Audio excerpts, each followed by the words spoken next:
জ্বালিয়া কেহ গুপ্ত কুঠিরিতে কিংবা কাঠার নিচে রাখে না, কিন্তু দীপাধারের উপরে রাখে, যেন যাহারা ভিতরে যায় তাহার আলো দেখিতে পায়।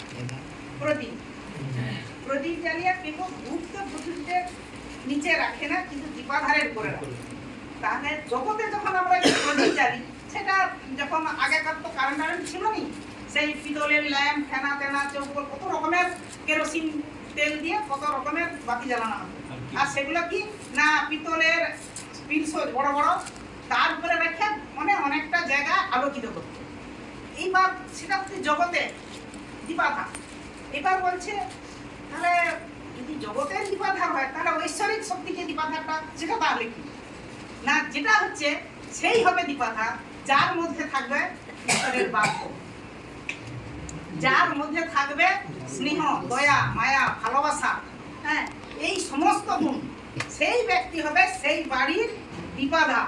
কারণ তার মধ্যে যে আলো আছে, প্রদীপ অর্থাৎ বাক্য, তার দ্বারা কি না পুরো সংসার আলোকিত হচ্ছে। যার যখনই বিপদ আসুক না কেন, সে যদি জগতেরও হয়, তবু তার দ্বারা কি প্রার্থনা করলে দাদা ভাই দিদি ভাই ঈশ্বরের জন্য আছে, কিন্তু দাদা ভাই ছেলে ঈশ্বরের জন্য। তবে কি প্রার্থনা করলে সে যখন সমস্যায় পড়ে, তাহলে দাদা ভাই দিদি ভাই প্রার্থনা করলে কি সে উপকার হয়নি?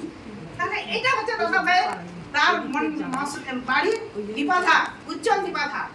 তিনি আলো দিচ্ছে পুরো বাড়িটাকে, এবং তার কাছে যে আসছে সেও আলোকিত হয়ে যাচ্ছে।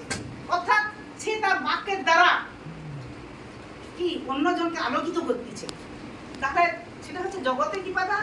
আর পরমেশ্বর পিতার এই যে দীপাধার, সেটা হচ্ছে আমরা প্রত্যেকের বাড়ির একজন করে দীপাধার। তাহলে তাহারা আলো দেখতে পায়, তার ভিতর দিয়ে মানে তার সংস্পর্শে যারা আছে তারা কি আলো দেখতে পায়। কারণ পরমেশ্বর পিতা যে সব বাক্য তার মনে যখন দেয়, তখন সে কিন্তু আমরা কি একদিনে আলো দেখতে পাইছি? পাইনি।